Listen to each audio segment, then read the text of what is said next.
Welcome to our pod. And by that, I mean on Wednesdays we read. I'm Hannah. I'm Laura. And we are two best friends who do a deep dive into a new book series, one book at a time. Right now, we are breaking into the earth. Breaking the earth. And we are covering the characters and themes of N.K. Jemisin's The Obelisk Gate. Obelisk if you're British. I have now fully forgot how to say Obelisk Gate. It's just like don't know how to say it. Couldn't be me. I want to say that that's likely like a British pronunciation. It sounds correct. Hannah's just fancy when she talks about this book. Laura, before we get into it, what are you reading, watching, and or enjoying? Okay, so I hinted at this last week when we recorded, but I have been trying to, do some things to not only like spark joy in my life, but to build community a little bit. And so I went to a book club that was in person. Shock. So I made my husband laugh because I was like, I was brave twice because I was brave because I showed up. And no, that's a huge thing. People need to celebrate how hard it is to go to something. It is hard. I was starting to talk myself out of going like a couple hours before the event. And then like somehow I finally, built up the courage to just get in my car and go. Yeah. And so then I was brave enough to go and show up, which it's a nerve-wracking experience for me, someone with social anxiety, to go to something like that where you don't know anyone. It's very hard to like talk and start conversations and everything. But I was really good about talking about the book, bringing up discussion points and everything. And then afterwards, Hannah, I did an even braver thing. I didn't leave right away. I stayed and talked to people for a little bit. It wasn't anything groundbreaking, but just kind of like a little mingling. Yeah. And so I was like, it's your first time? How was it? Like, do. Yeah. So I was like proud of myself for being brave twice, showing up and then talking to people without like worrying too much. I worried a little bit, but I got through it. I feel like those types of situations, you're always like, and I worry about that too, even within like online spheres and like on this podcast, I'm always worried like, oh, I'm so dumb. Like everyone's going to think I'm an idiot if I bring this up or if I have missed college educated woman who did so many things. But it's like one of those things where you just get so self-conscious. But we had a really great discussion of this book, The Parable of the Sower by Octavia Butler, which is very relevant right now. A lot of people are talking about it because it is a science fiction, almost, I'd say science fiction dystopian type book, but it doesn't feel that out of the realm of possibility. But it imagines the United States in our current timeline of 2025. I think it starts in 2024 and goes to like 2027 is the timeline that we're working with within this first novel, because there's two books in this series. Unfortunately, Octavia Butler died before she could finish the third one. She was going to make a third one and wasn't able to finish it. So there's just two books, The Parable of the Sower and The Parable of the Talents. And this first one is the one that we read for the book club. And it follows this, our main character, Lauren, who grows up in this isolated community. And it's a look at the United States under the leadership of a really conservative president who has done things such as roll back labor and safety regulation and really pushed things such as agriculture into big business and really forced things into the hands of the capitalists and uber wealthy who are not as affected by the situation at hand. And it's created a bad economic situation, and subsequently there are like water wars and everything happening. The climate has really just drastically gone downhill as well. So a lot of the talk around it is, I think, something that is noteworthy because we're dealing with a lot of similar situations in our current atmosphere in the United States. Yeah. And the world too.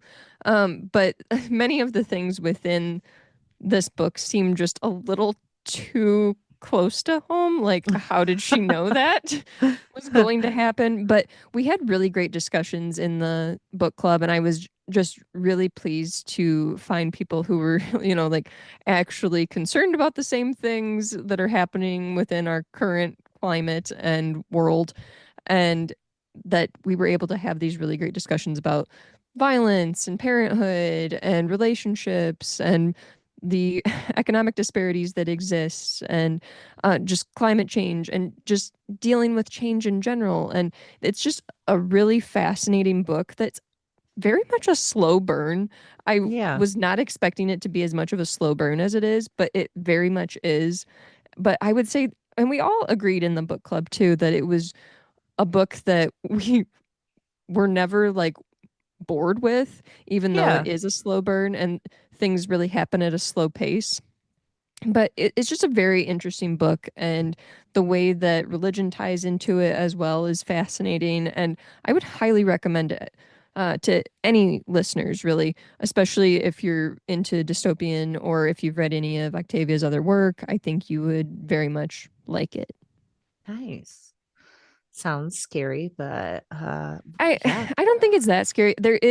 I would look up trigger warnings if you're going to read this book because there are some pretty brutal things that happen that Mm, for a lot of us in our book club, we were bothered by the stuff, but it was like we were able to understand why things happened. It wasn't like it was unfortunately not that shocking, but there were some people that were saying that things were very unsettling to them within the book club. So yeah.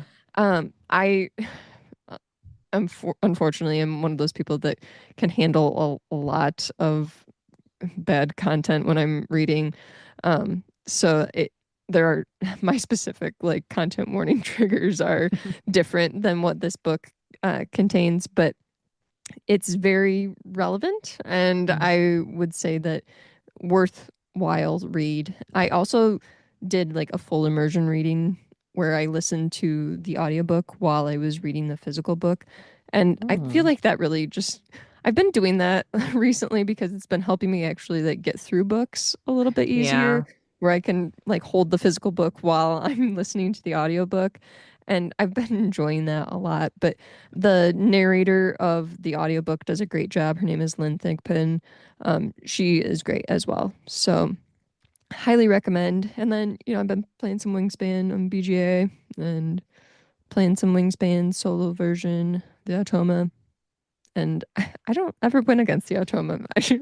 I don't know if that's just I'm this inexperienced with Wingspan or if it's just very hard to win against the Automa. I'm unsure. Is Automa like, is that what's just the computer or? That's the solo version of the board game. Oh, So okay. So this is like this has the ability to be played with one player. got it. So which is I kind of am pushing myself towards games that can be played one player Mm. because like a lot of times I'm the only person at home and I want to just play a board game.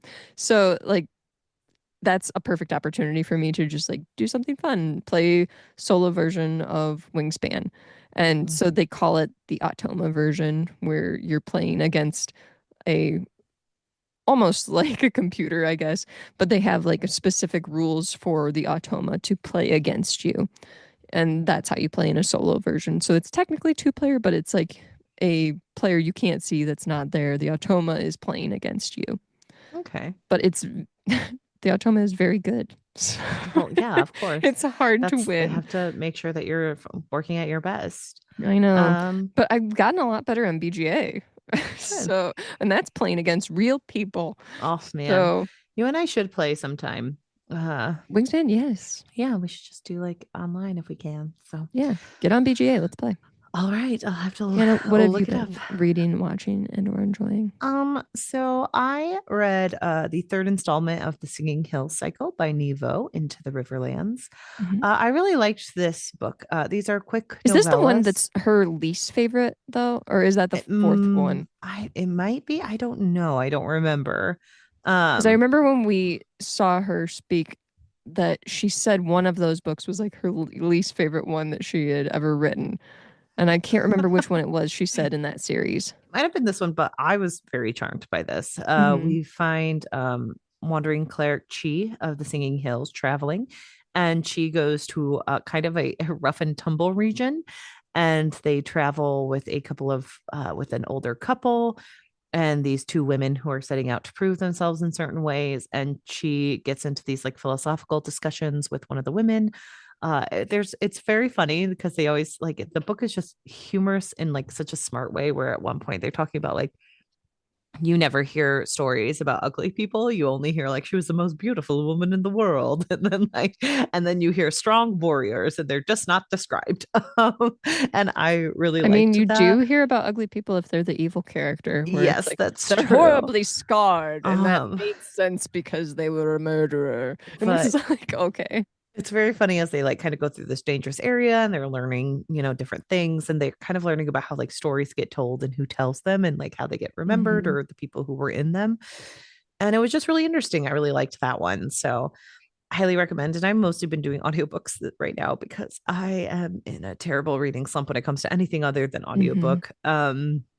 But I also listened to for my book club that I haven't gone to a meeting of until recently, until this past Saturday. And then I actually read the book, shockingly enough, or I didn't finish the book. Usually I finish the book and then I don't go to the book club. So we read World of Wonders in Praise of Fireflies, Whale Sharks, and Other Astonishments by Amy Neju Kumatetil. Uh, Amy is a poet and this book is a very short read, but it's kind of about like nature and the experience of wonder that she gets from nature. She's a very fascinating woman. Her mother is I believe from the Philippines and her dad is Indian. And so she was raised and they're both doctors. So she was raised like traveling across America for them to like do all these different residencies and work programs and things like that. And so she's experienced a lot of the world. And it's just kind of her talking about these things that she's experienced intertwined with her own life. So she talks about the peacock and how beautiful the peacock is and the like special place that the peacock has in India. And she talks about trying to draw a picture in school and having an aggression against her because they were like, you must draw something American. Hmm. And like so, and she talks about the ribbon eel, and the ribbon eel is this eel that always looks like very surprised, and its mouth is always open. And she talks about the wonderment of the ribbon eel and how like it reminds her of her children as they were growing up, like with all these different experiences.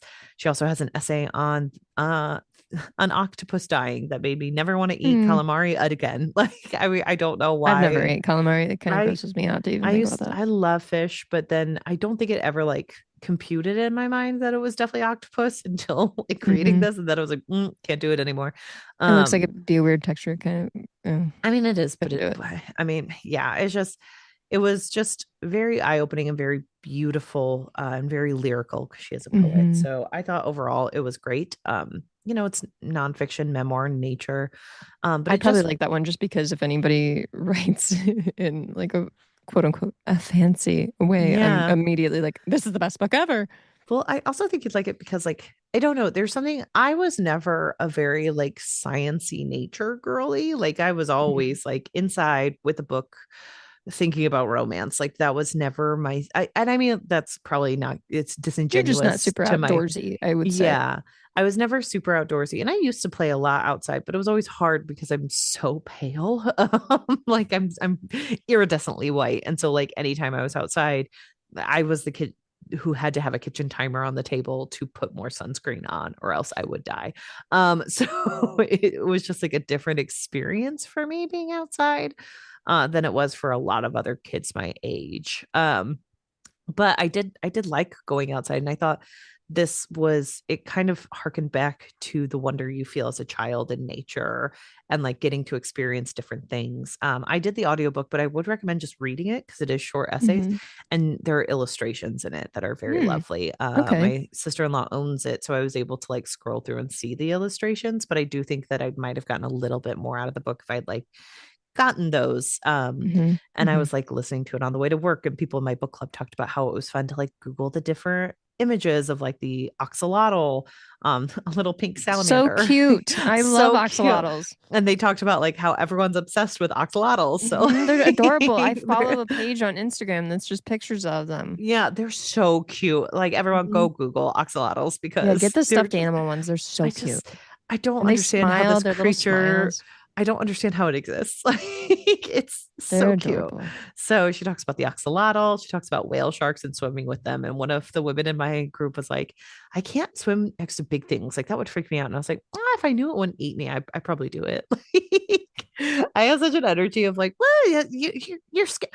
I think because I've grown up with anxiety, like you and I were talking about, like I'm always anxious going somewhere, but I try not to let it hold me back because I'm like, well, no matter what, you're going to be anxious because you're an anxious person. So you might as well be an anxious person who does things because you'd hate to be an anxious person who doesn't do anything. And I think that has given me a lot of drive throughout my years.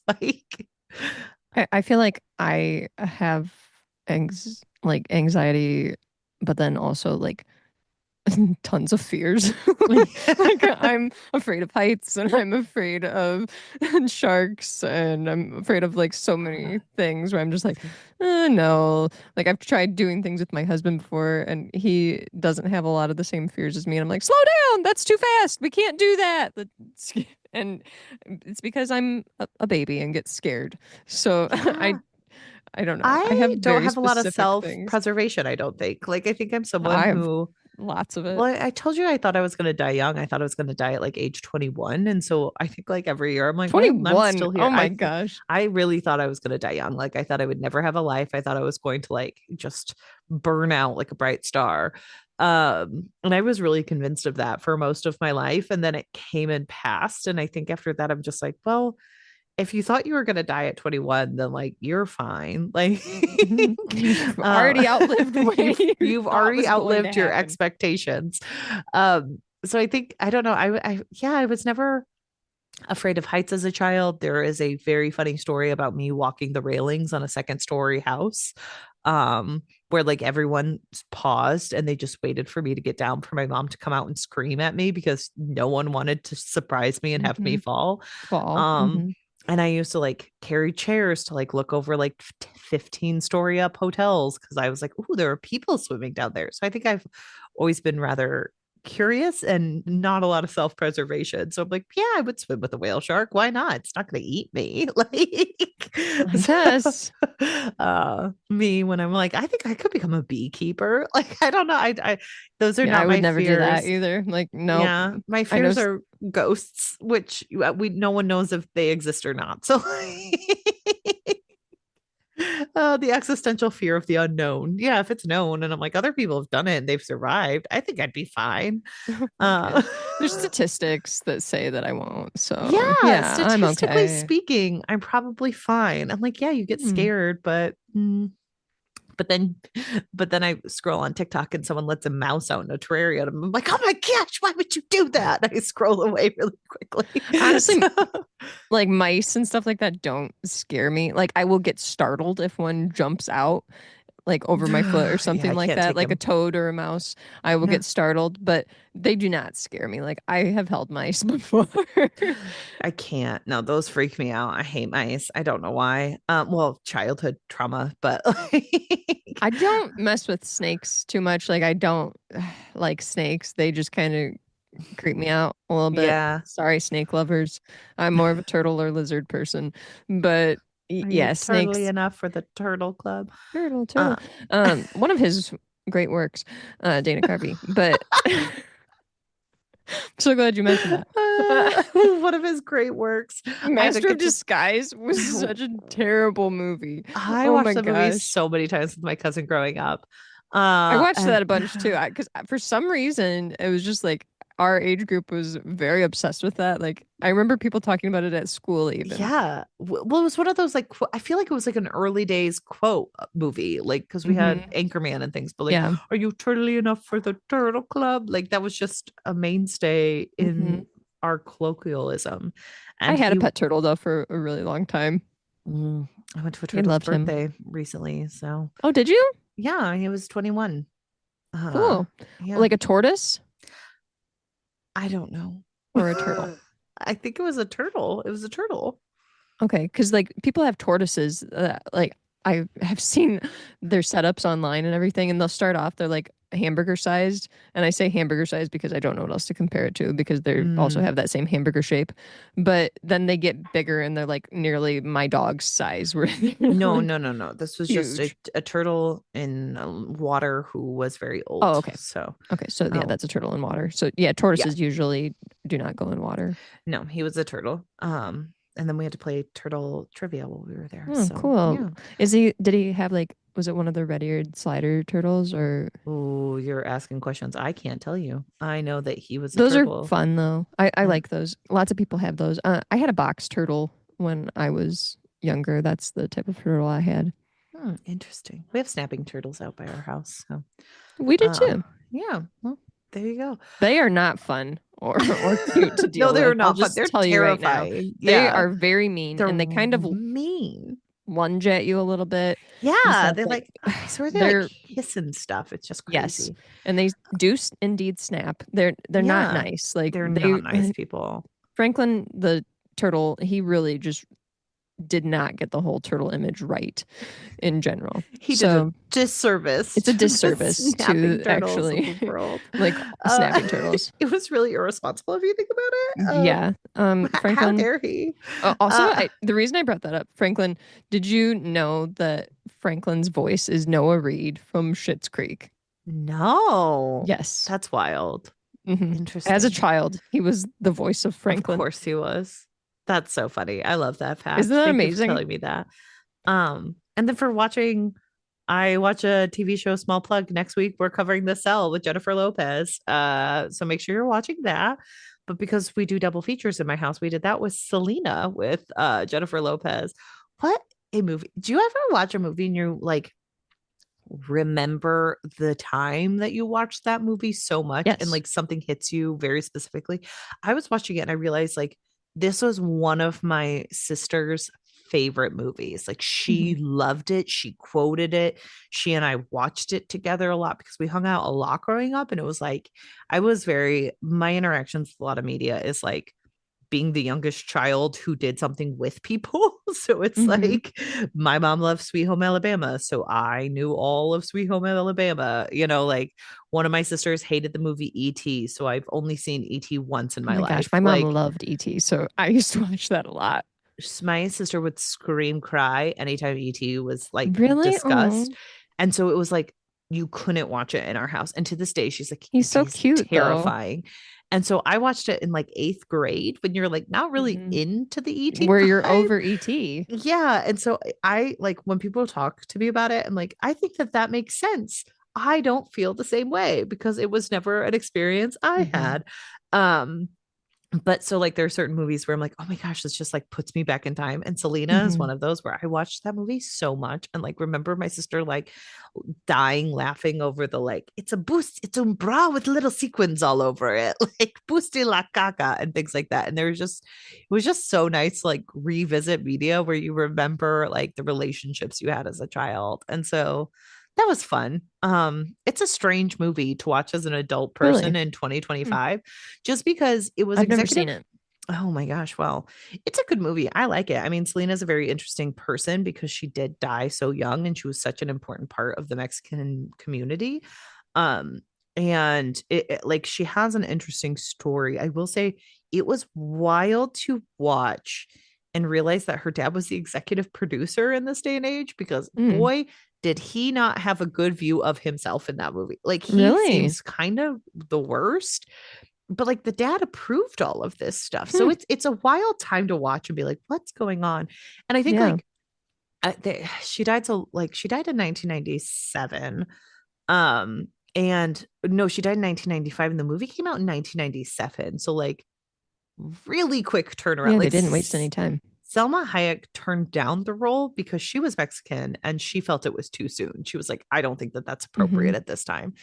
And they have remade it into a series that I didn't watch because like I don't know, it just seemed like it seems a little strange, and this is me talking about people who's like really live and exist, so like there's a multitude, but like they've had litigation with like her husband and things like that, And there are parts of me that's like, well, it seems really contentious. And I'm like, and also she and her husband were only together for like maybe 2 years. So like that is hard when you're Hmm. married young and then all this stuff happens. Cause Right. like it's been 20 years Hmm. now. And it's like, yeah, of course there's going to be contentions and of course there's going to be frustrations because like her family like still very much see her as theirs. And they like she and her Hmm. husband had this relationship where they like eloped. And so her family wasn't really involved with the marriage as much. And like he came back into the family and like was brought back in, but like it was really contentious. So it's interesting to see all that and kind of watch it through an adult's eyes of like, wow, this is it's very wild to see something happen so fast after the tragedy that occurred. And just like the view of like everything to know where we're at nowadays, where like they just had to settle some dispute between him and the Oh, really? dad. Yeah, because he like I think he was involved with the TV show, I want to say, or maybe a different TV show, and the dad has Selena's life rights, which also feels a little weird, where it's like she became famous because her family was a band. And so their Hmm. entire lives revolved around this daughter. And I think we've learned a lot about those types of industries where she's like been singing since she's 10. And I think there's Hmm. come like we've kind of come full circle about kids who are like content for their parents and Yeah. some of the issues there. And I think that kind of feels a little bit weird when When you're the kids are the watching it. breadwinners. Yeah, and like her dad was someone who wanted to be a singer and like wasn't as successful. Hmm. And like was really the person who pushed the band and pushed and like that's where it's like he doesn't always look the best because it's kind of like I Hmm. need this to happen and you're like the kids are like begging you to go play outside, you know.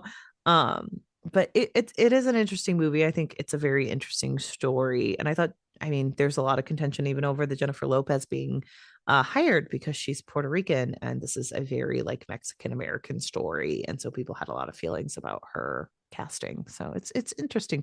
So let's dive into the Obelisk Gate. Uh Characters and themes. Characters and themes.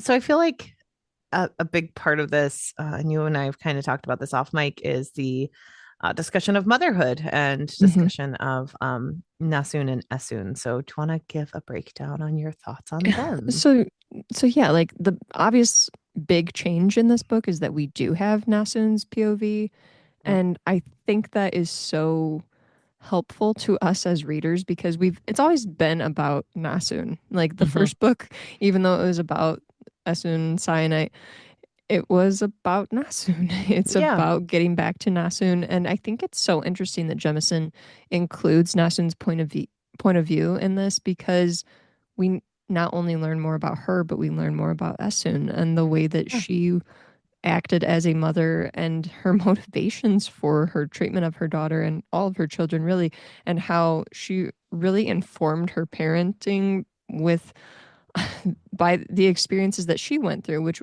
often were traumatic and really unfortunate, not always the best, but it's a perfect example of how trauma really informs your decisions and Mhm. how that is passed on to future generations. And we see this in the way that Nasun interacts with her other parental figures and how she really puts Shafa up on this pedestal because she hasn't been shown this kind of like lack of judgment at Yeah. all in any way, and it seems so fresh to her. And also the way that Jija can, even when he does do wrong, he can still do no wrong in her eyes for a really long time because anytime he does do something wrong, Nasum blames it on Esun because Mhm. it's Esun's fault for being weak, for not marrying someone stronger, for, bringing about all these complications, for keeping things secret. It's never anything that's placed on Jija, which I find fascinating. And it's just a really interesting portrayal. And I love that we have this unique portrayal of mothers and daughters because you and I joke that it's often always about, I shouldn't say often always, it's always Fathers and about fathers and sons. sons. So Daddy and son. it's so refreshing to have a relationship depicted that's a mother daughter relationship, even if it's not like a perfect example. But no, I think it's interesting. I really like your read on the situation. I also think it's interesting that we're talking about like mothers and daughters and complex relationships because I do think there is a lot of media about mothers and daughters that is bad, but it's also bad for no reason. It's usually like Yes. the mom is hysterical, the mom just doesn't get it, the mom is just walking around trying to control everything. But this has like absolute stakes. And it does go back to what you said, where it's like, this is what happens when trauma happens, because Asun has lived a life and she is coming from a place of wanting to make sure her daughter is safe. And she's doing everything in her power. But sometimes what she knows to do is hurting her daughter because it hurt Hmm. her and she has not understood or comprehended that she can't just repeat the things that happened to her and it's okay. And I It's do so think, interesting that you yeah, mentioned that too, just like depictions of women like in media of just being hysterical for no reason because it mhm, and I don't know if this is just informed by like stereotypes that people often hear about women where they're like she must be on her period yeah, or like it's all hormonal. I don't know if that just informs a lot of the writing decisions people make, whether it's books or television or movies. But it does seem like there are a lot of depictions of women that we don't necessarily get the understanding of why they act a certain way. yeah. And then it's frustrating and kind of further digs women into a hole. Hmm. And I think Jemison does a good job of making a character who we see why and we fully understand why and we can empathize with her, but we also know it's not okay. Like Oh, what she absolutely. did is not okay. I don't Like, think that as a reader we're ever meant to be like, no, she totally should have done that. But I right. think we can understand that, oh, the reason she did this is because she is worried about protecting her children and has undergone horrible, horrible things because her children are orogenic like her. Which I think actually like kind of brings us full circle on the issue is never like it's never the person who had harm and who can cause harm. Like it's still not okay and they still are the person who did that. But at the same time, it is society who did this Oh, because absolutely. if society hadn't done these things to her, she may have had better skills to be able to handle her daughter, but she is trying to Hmm. exist and everything is in desperation of teaching her daughter what could happen and to make sure that it's taken seriously. And we find out at the end of the day that Asuna is right. Like Yep. her son is murdered by her husband because of who he is. Hmm. And so she knew that she was in danger all along. And she did things to protect herself. Like she talks about why she chose Jija. She talks about the life she built for herself. She did so many things to maintain her own existence and find any peace in this world through teaching and through all these things. But like, it still wasn't enough. So I do think my heart broke when Nasun is Hmm. like talking about how her dad, like her How mom he's is no still, longer her dad. yeah, or like how she still wants his love and affection, but she's mad at her mom. Because Hmm. I do think that there is a level of, it's the old adage of people are always angriest at the people who they trust, because it's, Hmm. I can be mad at you because I know you'll still love me afterwards. I Hmm. think she knows that there are limits to her father's love, which is why she does feel comfortable hating her mother in a certain way I and mean, why I she, think she yeah. even points out that there are limits. Like she Hmm. learns throughout the book that there absolutely are limits to his love and that she has to resort to manipulation in Yeah. order to get him to treat her kindly. Yeah. And that's incredibly unfortunate that a child is coming to that kind of realization that, oh, I have to act a certain way around him. Yep.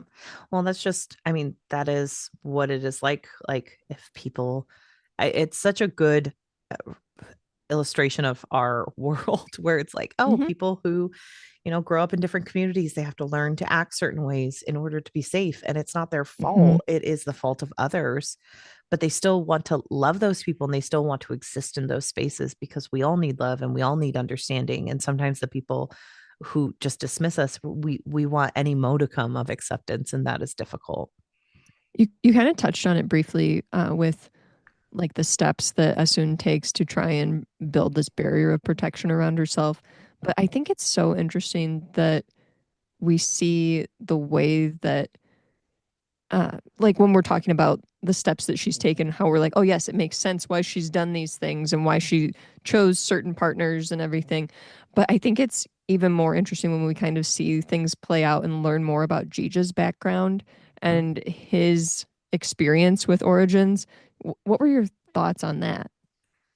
it, it was a little frustrating because again, like I always have a hard time when I hear about someone's background, but like they go on to do terrible things because I understand that he had this very scary experience with someone, using orogeny. But at the same time, the person is sitting there crying, saying, I don't know how to control it. Like that person is still a person. And like, it, and he married a woman who had this power. He does love his daughter. He knows that they're people, but at the same time, it's a weird. It shows intolerance in such a specific way that is very hard to feel sympathetic with. Where it's kind of like what you and I were talking about with like Jujutsu Kaisen with Moses on our TV Tuesday plug. But like if the second you get a drop of a soul, or of a curse in you, you're no longer human. And it does Mhm. feel like he has that, but I do applaud Jemison because she does it in a very effective way where we are human and we are hypocritical. So you can have that belief and fundamentally believe in that. But when your favorite person you find out is part of that, you could try desperately to cure them and try to make an excuse for why you're letting them exist. When at the end of the day, it is for your own selfish reasons. And I do feel like Gigi is someone who is motivated and he's definitely in denial, but I struggle hard with feeling sympathetic towards his understanding because it's one of those where it's like, well, he has existed in this space where, like, yes, his worldview has been fundamentally questioned, but not to the extent of his reaction sometimes. And I do struggle with him a lot. What about you? I agree completely with what you said, but I think I almost feel like a slightly different read on it where I feel like I was taken more into the way. So this is maybe going to be too of the times for some people. So apologies, you're going to learn more about my political leanings. But I think there, they know. yeah, there are so many people who are coming forth as just deeply racist Hmm. within our current political climate and xenophobic too. Hmm. And it really feels like so much of it is just based in a lack of understanding of different peoples and a fear based on lack of information and stereotypes. And that's what kind of comes forth with Jija throughout this book to me, where he has very little experience with other origins besides just his own family that he didn't realize were origins. But the person that he does encounter, that's a negative experience and a very fear based experience. And it confirms stereotypes that he has heard about Hmm. other origins. And so then he informs his entire opinion on this group of people based off this one bad experience and continues to grow up in a very horrible viewpoint and doesn't try to learn more. He's just basing his entire view off of this one experience, and it's a fearful one. And I think that that's very relevant to our current situation, honestly, across the globe, because it seems like Yeah. other countries are dealing with this as well, not just the United States, but a true fear of other people without trying to understand other Yeah. people. And I think that that was just depicted really well, even with him having origins within his own family. Hmm. Yeah. I do think that that's very apt. And this book is so phenomenal. It came out in 2017 or 2016. And that it just like it hits all these things that are just so universally true. And Hmm. it's unfortunate that it is a bummer of a book because it is looking at like these dark things, but it's looking at it in a way where we can understand. And I do think that that's something that's really interesting about this book is a fundamental understanding. And I do think that that is an overall theme is it's I talk about this a lot. I grew up very religious, and I am someone who believes like your biggest Bible quote is the thing that, like, it's one of those where it's like personality tests don't tell you who you are; they tell you how you see yourself, or things like that. And I'm like, well, your favorite Bible quote tells you how you see the world and who you see in yourself. And mine is like, "He without sin cast the first stone." um, and I think this book kind of gets at that in a weird way of like we see Esun as a character who is often incredibly judgmental of others, or she sees her own worldview as often fundamentally right. And like, yes, through world experiences, she has to protect herself, she has to do things, but she's still fundamentally that person. But throughout the series, we also see her have to clash with things that she disagrees with and learn and grow and understand more and let go of those judgments that she had before. So in the first book, it's her time with Alabaster. And in this book, again, it's Alabaster. She has to fundamentally reframe how she sees Alabaster's relationship with Antimony. And she has to fundamentally change how she sees certain like beliefs with Origins versus, what is seen as regular people. And it is this very fundamental view of like, I don't know how the world works and I can understand it, but like I can't always be judgmental. And the worst actors are often the ones who are judgmental and can't let go of those judgments. You It's cut out for a interesting second. too Yeah. when we're talking about that in regards to like Yika, Yeah. because Yika has a completely opposite experience with her orogeny and the treatment that she receives Mm-hmm.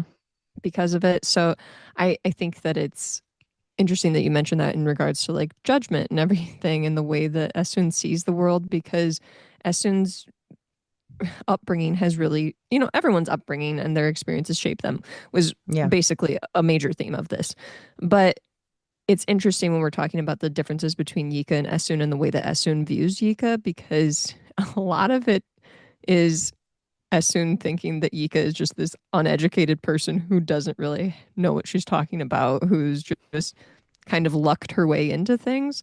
Yeah. And we find out that Yika has a really different experience because she was someone who was valued and trusted because of her abilities and had more of a positive experience with her orogeny and being able to explore with it more and do things and learn things, and is even a little more trusting of her own power than Esun is. And I Yeah. think that that's such a unique way to depict Esun is through her view of Yika as well. And Yika is this really effective leader. And I just think that that's a really neat portrayal. Yeah. And I think it's an important portrayal because it does kind of it gives us a shift of how the world is viewed in this world where it's kind of similar to like we keep comparing to the real world because I do think it's apt, but like if you research houses in America and you learn that like our houses are built in a very European style, and like a lot of us have like high energy costs and like have to use air conditioning and heating because we do not use the actual like things that would have effectively heated or cooled our homes Mhm. like native Indians have used in past years. And it's just like through our functioning as white or through our functioning of a people who feel like they were right at all times, we lost innovative things that could have helped make our lives more livable. And I do think that Yika and their community is an interesting look at that because they did utilize things to make lives for everyone more livable. And the danger that comes to Yika is through the outside force of this outsider's perspective of how the world should work and how we should view orogeny. Like it's just very one to one. Like you fail people when you hold them to one specific standard. Absolutely. Yeah. I think that Yika is a character that really grew on me Yeah. throughout this book. Um, on the first read through of the series, I didn't find myself as drawn to Yika, but in this read through, I was picking up more on like, oh yeah, I actually really appreciate this character a lot and what she adds to the series, and kind of being a little bit of a foil to Esun and all of her power. Yeah. How did we feel about Shafa in this book? I Complicated? feel so complicated, which I think is the point. Hmm. I think, in the first book, he was so It was so easy to hate evil. him. He It was was so, so easy. and like in this book, he is still evil. Like there is nothing about him that Well, shows me, you know, we can't let it go. We can't. yeah, like, Gonna hold a because grudge. we know, but I do think it is fascinating to look at Shafa because he is someone who we know all the things about him and we know why we hate him and we can't let it go. And I would never expect Asun to let it go. But Nasun does love him and Mhm. he has been kind to her in a way that she has not felt before.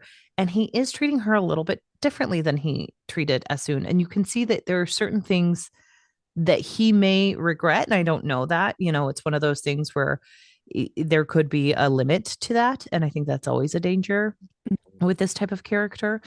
But it is an interesting rumination on like certain people in our lives can be incredibly hurtful to us. And other people can have a completely different Yep. experience with them. I was just gonna mention that, like in my real life. So my sister has this. My sister is a very outgoing person, and I am not, and everything. But whenever we just at humanly, like our family will be complaining about someone or talk about someone, just gossip as humans do. Mhm. My sister has this thing where she will chime in and she'll just say, and it kind of shuts the conversation down, but she'll just say, well, they've always been nice to me. Mhm. And I try to come at relationships from that viewpoint. Like, even if you know certain information about someone, like, think in the back of my mind, like, Laura, you only have this experience with them, so they've always been good to you, even though you know something from the background in the background, about an interaction they had with someone else that could definitely, color your experience with them. But it's so interesting to look at Shafa and Nasun's relationship from that viewpoint of like, well, he's always been nice to Nasun. Like, Yes. he's the person that's always kind of comforted her and been there for her and supported her when she hasn't had that. Yeah. But it's complicated because it's, again, it falls But he back on still the like, sucks. he It's like still sucks and it he's falls back. horribly abusive. He's been doing this for Mhm. hundreds of years. And it falls back on like the Jija of it all, where it's like loving one person does not excuse your treatment of I every know. single other person. No. And I think like he is kind to her, which is why it's a little bit trickier. Hmm. And it's also interesting because the look at Shafa and Jija, and I think we brought this up in prior episodes, but I did definitely wanted to talk about it, is also a look at when you suffer trauma, it sometimes puts you in direct line to be traumatized again by others Hmm. because because unfortunately, because of life experiences, you it's one of those like you don't know that the pot is boiling because the temperature's been increasing for so long. And it's like, well, you become Yeah. numb to certain ways. So like kindness and actual like treating like a human seems the bare minimum seems like it's the world to you. Hmm. And I do think that Nasun suffers a little bit of that with Shafa, where it's like yes, he is kind She to has a hard her. time recognizing patterns in Yes. this type of thing. And I do wonder like how much of that was Esun's own, fears and putting that like Hmm. trauma Hmm. onto Nasun. And like also just Jija, loving Jija and having him treat her this way, and then Shafa and having him treat. And it's one of those things where it's like it's a very specific look at trauma because like Nasun does kill someone, and it is an Hmm. accident when it happens. But yeah, like in a healthy way, it would be like, well, you need to process this, da, da, da. But like everyone's kind of like, well, it's not your fault, and it just like pushes it away, and it gives an easy answer to someone who needs that easy answer. I wouldn't say that the people say it's not your fault, because it seems like the other people besides Yeah, that is Shafa true.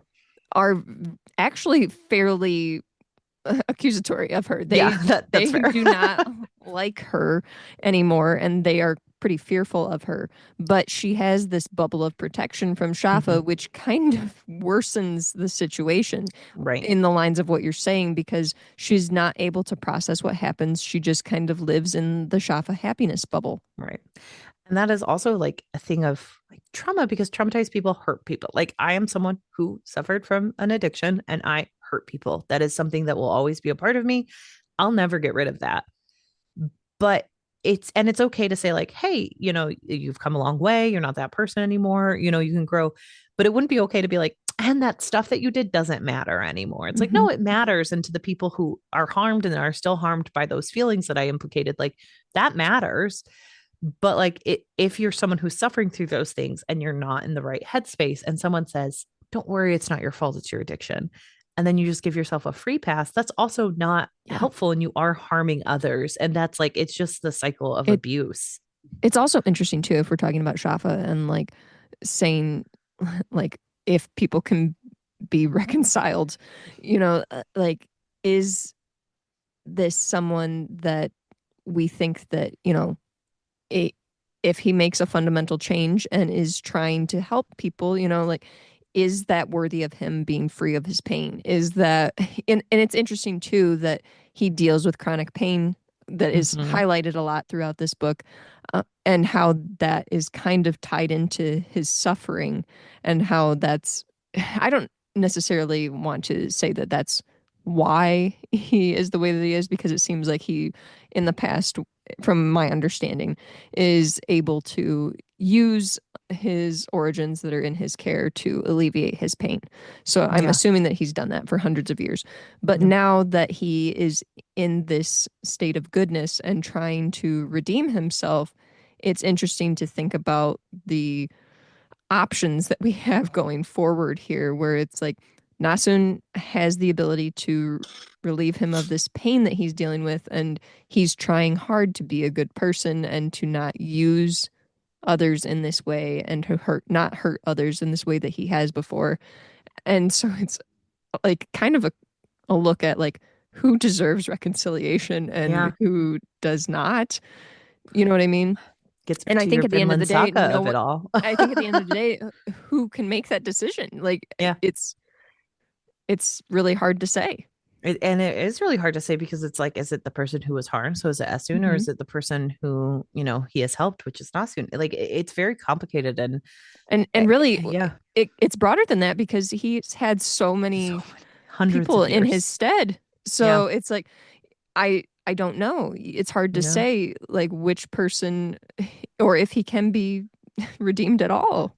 Well, and also if we're looking at it from a macro perspective, I think that's what's happening in the book with the moon Hmm. returning to Earth. Like it is the Yep. discussion of, does humanity Deserve to deserve be to be redeemed? And that's a really hard question when you look at all the human, like these people are harmful to each other, and they're killing each other, and they're fighting over resources, but it's all motivated by the need to live. Hmm. And that is hard, and it's hard for me as someone who deeply believes in, like, well, we have to help those who have been harmed the most. Hmm. But there are other people who are like, well, I just want to exist. And it gets so complicated, and this book delves into it and doesn't stray away And we from do it. have those situations too where there are the people who, are getting more involved and trying to make Mhm. actionable things happen and do be the doers. There are people who Yeah. are the doers in this, and then there are the people who are like, I'm just going to exist, and we Yeah. just want to exist, and you need to get out of our way type situation that they're just going to deal with the season and all the ramifications of it and try to plug through. Yeah. And so I think that that's also an interesting point that you bring up, Hannah, as to like the way that people react to the situation that they're in. Because I think honestly, we're dealing with that in our own time too, where we Yeah. have people who are trying to take action and people who are just trying to exist. And that's not to say that the people who are doers don't need rest, because even within this book, Esun rests. She does. Yes. And but at the same time, she is taking a lot of action to try and hopefully redeem the stillness. Yeah. I I agree. Like it's just so complicated, and it's so well done. Like there are so many moments that I think we could dive into and just piece apart. Like the moment that Esun says, like, no, I'm calling the shots here. We're not doing a vote. We're not voting on who people are. Hmm. And that's so beautiful. But like Jemison is just like, but also there are real world ramifications, because now Hmm. they have to go up against these people who are bigger, larger, and more dangerous than them. And how are they going to do that? And It's such an interesting look. Because sometimes saying something like that, even though it seems like this should be the easy thing to say here, it's often it makes things really complicated. Yeah. And And it, sometimes the terrible thing is really the easy thing, yeah. where they could have just broken off into factions and cast out a group of people to die. And that may have been easier for the survival of a lot of people. And it's interesting because like she does have a lot of judgment towards Alabaster and Antimony, but she's falling right into the slot that he left. Like it's all there, and it's interesting to see someone who has the power stepping up to take it. Like she is a reluctant hero at the end of the day, but at the Hmm. same time, she is one who she's someone who we don't often see, who is like we hear about them, or they're always like a side character, the person who has been through it and is there to take the final shot in battle. But we don't usually stay with them so long, and we don't get to see all their mistakes. And I do feel like we've seen so many of Esun's mistakes, and she is a fully realized person standing before us. And is she someone who is able to be redeemed? We'll have to see in the next book. Like it's How did you hard. feel about Alabaster in this book? Alabaster is such an interesting character because he was a 10 ringer. He was, the mighty character, the Wizard of Oz. Um, but he he's such an ineffective teacher. Because it goes back again. Sorry to talk about our TV Tuesday yesterday so much, but it's one of those where it's like he is the most powerful person in the room, and he's above it all, and it makes it hard for him to teach. And he is someone who is like, I I've done almost all see the it though as like he has become so numb mm, to everything. You know what I mean? That even though he is one of those, you know how we have often that stereotype of some people are book smart, and some people are street smart. yeah. And there's the implications that the book smart people, don't know how to interact with people, et cetera, because they're just so book smart that they only know how to interact with paper. And so I think that there can be moments where we think, that Alabaster is just this extremely intelligent person that just doesn't know how to communicate. And I think there is that too. But at the same time, I feel like he's spent so long just trying to take himself out of it because he's gone through so much that literally he's hardened his heart, and his body is now becoming hardened to this world and what it has So done to him. it's so funny because I do think you and I have a different read on Alabaster, and I think yours is probably more apt. But for him, it's not I even like always am kind to him because no. he's a character that I sympathize with. I think I am still kind to him, but I think it's in a different way because I don't see him as numb. I see him as someone who is he is so You, passionate. Like he is pure passion, pure. This is what we have to do to save everything. And I'm going to do it. And we all have to do it.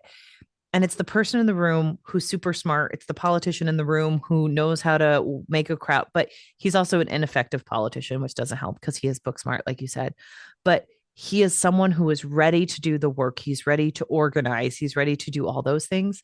But like you said in this book, like but Esser he needs to doesn't. I don't know that rest. he's even ready to do that stuff. He's not the person that's stepping up into leadership roles. He's not a leader. He's not. But He's he's the one very who like much. gets it, like he got the ball rolling. He was like, no, we're going to do this, He's and the we're one that going to, figures yeah. things out. Like he's the like if we're talking about like things happening in science or whatever, he's the guy in the lab that discovers it. He's Mhm. definitely not the one that you know said we need to apply for this grant and you're gonna do this and you're gonna do Right. that and you're gonna do. He's not that person at all. But No. he's definitely like I figured it out. But he's the Here's one who's what I so have to do passionate. forward. He's willing to like break the world and say, like, this is how we're Hmm. going to do it. I press Oh the yeah, button. We have like he's so definitely long to breaking all live. the FDA rules and everything to Like, get things he approved. he is the passionate person who can only see, the ends must justify the means.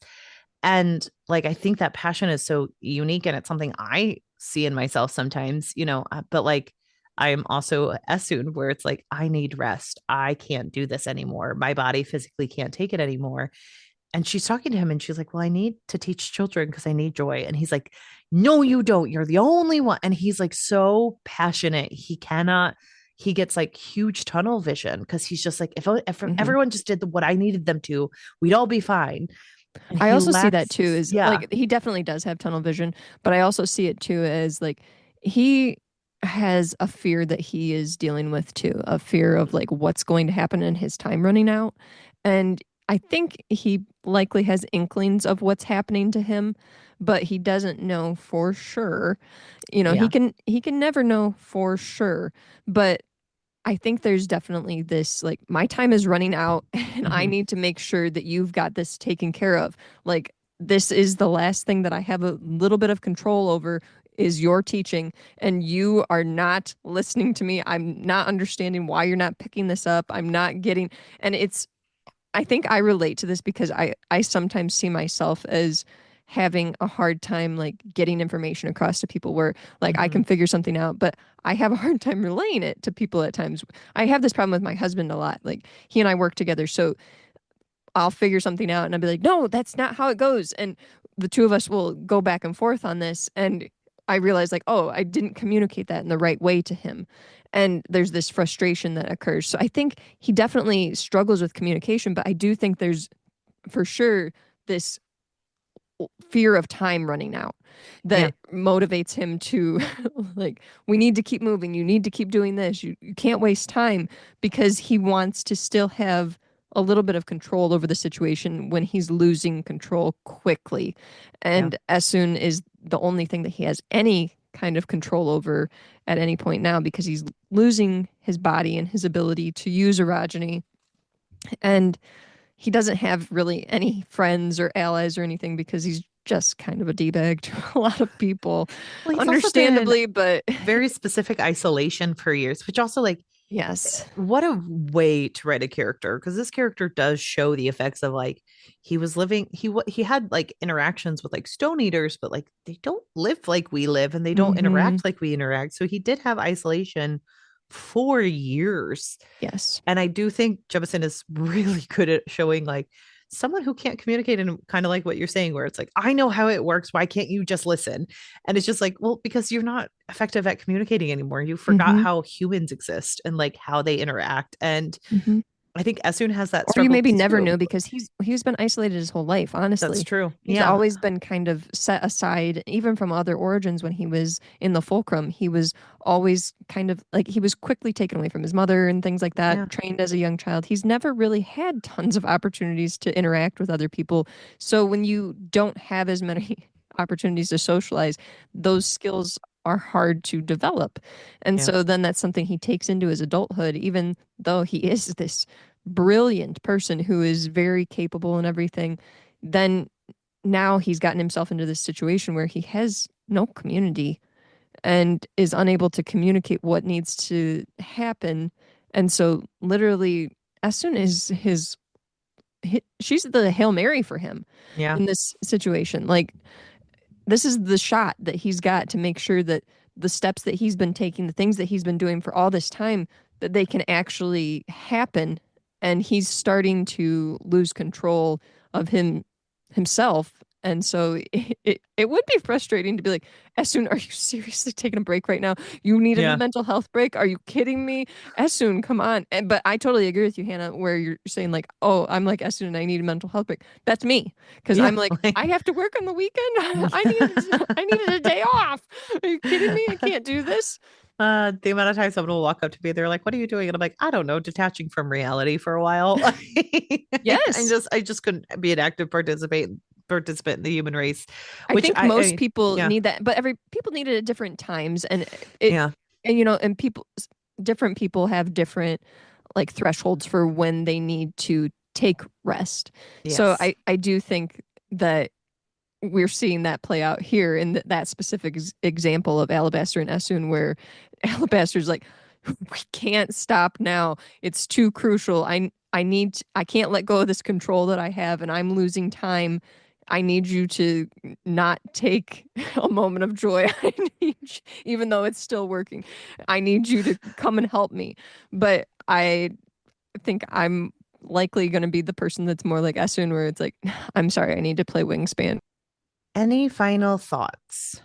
This is my least favorite book of the series, but again, I don't think that that's like a huge issue because I still think it's a 5-star book, that it's Yeah. so incredible. And I think it adds a lot of depth to the characters and what's going on as well. But I'm really excited to get into the next book. Yeah. I think it's very funny because we this is an interesting book because I feel like we've gotten just so many of the like high level characters that it's like, well, we could talk about Lerna for, a day and a half. But I also don't know if he's super important to the actual story or like, I'm not like gonna as lie, I don't care about Lerna that much. I don't, and that's the problem. But I also think he's interesting because he has the look at like masculinity and the human race that is apart from misogyny, and like Hmm. Hmm. all these different things and like his view of Esun and her view of him. And I wish they wouldn't get involved at all. I know. Um, It's I sad. just don't like him. I think he's an effective character, and it goes to the you like someone until they're not useful to you anymore, which is how I Hmm. sometimes feel he feels about Asun. Yep. And that is frustrating to read on the page, but you're like, I see you, and you are a problematic man. So Hmm. there We are also all have of Tonki too, who we didn't talk about. Tonki's just not that much in this book. Like it's hard to talk No. about Tonki because like, oh, she's finding love. She is like sh She's also kind of doing something similar to Alabaster, though, where it's like she's put her own mission above everything else yeah, to the point where it's like she's doing something similar to Alabaster, which is using other people and their resources just so she can progress in her work. And she's definitely pissing people off a lot more right. than Well, Alabaster, even though he is too, because he's that's using because he's resources just and like not giving back. But she's also not contributing back to Kastrima either. So, but I do think she's got a little more going on in the next book. But yeah, it's yeah. interesting that she's got a love interest and she is still trying to do some of her work. Yeah, I think she's an interesting character overall just because she is, you know, interesting and she's in the background. But yeah, it is hard to like talk about her in this book because like not much happens with Tonki. Like it's not her book. Hmm. Um, but I am interested in Tonki. It's also interesting to have the Alabaster and Tonki views because like Tonki is also a trans woman Hmm. in a society where we don't really know that much about how people view, that we know her family disowned her. But we don't have that much information how the rest of society sees her. So sometimes I'm like, well, are they annoyed because society sees her as less than, or are they annoyed because Tonki is annoying to them? It's And the hard to thing is, maybe parse. I wasn't even thinking about that at all. I was just literally picking up on like, yeah, they're kind of pissed at her because she's just not contributing back here when this is a situation where everyone needs to pull their own weight and she's Yeah. not pulling her weight. She's off being a GMS and studying and they're like, come on, Tonki, get out of that locked area and Right. help us out here. Like, do something. So I wasn't even thinking about like, oh, maybe there is prejudice that she's dealing with. I've thought about it because I like there was the love interest where I was like, oh, it's like, is this like unique for her? Has she experienced this before? Because she is someone who like isn't often treated as a human by others. She's kind of just Hmm. treated as an obstacle or like, oh my gosh, she's the worst. And I'm always like, well, I don't And understand. sometimes she makes herself the worst. Yes, but I don't always understand the parameters of the world and like what I'm looking at. And so I wish I had that. But then again, I'm like, well, what's the use of learning that people are transphobic in this book if people Well, are and I was going to say, transphobic I in guess I just America? assumed that with all the other things that were going on, that I guess transphobia was one of the things that didn't really happen. Yeah, like I hope so, but she was disowned by her family. So, Hmm. I'm like, it sounds like it matters, but But I um, mean, lots of people are disowned from their families for that's various true. reasons too, especially when it comes to like turning down like things that they thought you were going to do in terms of like, oh, yeah, this is our hierarchy in our family, and you're not taking the family business to the next level or whatever. How dare you? Hmm. Yeah, but there's something about it where I'm like, I don't No, I know think how to that's a take good that. point. But um, just a random thought and then Hoa is Hoa. Like, I mean, Ahoa, I think, is more interesting now that we know a little more about Stone Eaters and yeah, also just that Hoa has been around for so long and keeping tabs on Esun for so long. Like, this is a deeper connection than we previously thought. yeah, that is true. And I think it's interesting that like we learn a little bit more about the world building of Stone Eaters, where like he was able to look Mhm. like a child for a while.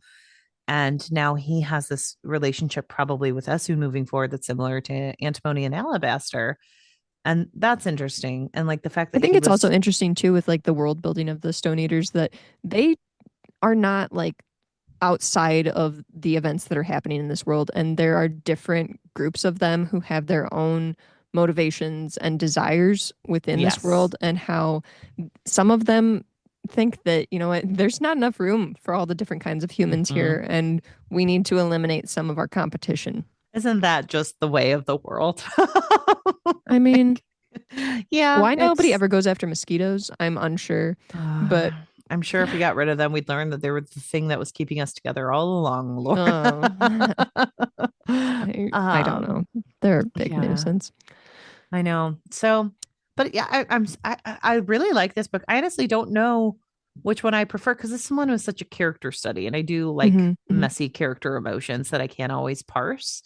And I there feel are like this one moments in this had book less of that, that air of mystery that the first one yeah, had. So for me, like reading them back to back the first time I read them, it was a huge change of pace. And you kind of mm. feel like, oh, well, I already know the secret, quote unquote.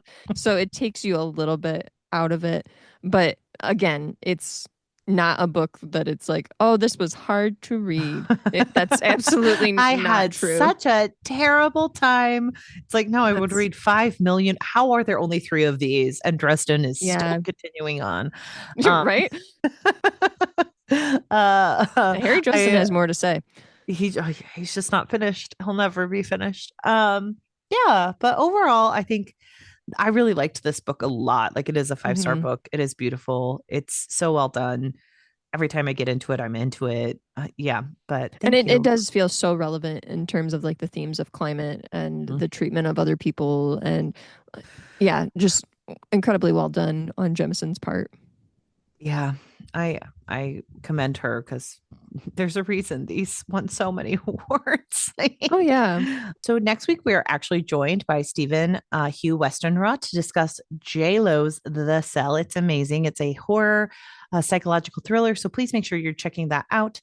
I believe it is available on Amazon Prime. And then please make sure that you are following along everywhere with us at OWWR Pod. If you go to ourpod.com, we had a blog post recently with Tar Ator about her book, Soul Taming the Serpent. It was a blast talking with Tar Ator about this book. It has a cantankerous 60-year-old protagonist who is out finding romance and all different types of romance, not just, romantic love, but many different types of love. So make sure you're following along with that. And then you will be joining us for The Stone Sky, the final chapters. Starting in March, we will be doing chapters 1 through 5, I believe. So make sure that you are double checking everything on our website. But that is what we will be doing. And just keep an eye out for some of the amazing things we're doing, including the TV Tuesday we did yesterday. All right. Thank you so much for joining us along. I really appreciate you guys being here. And, just thanks for being great listeners. Bye. Bye.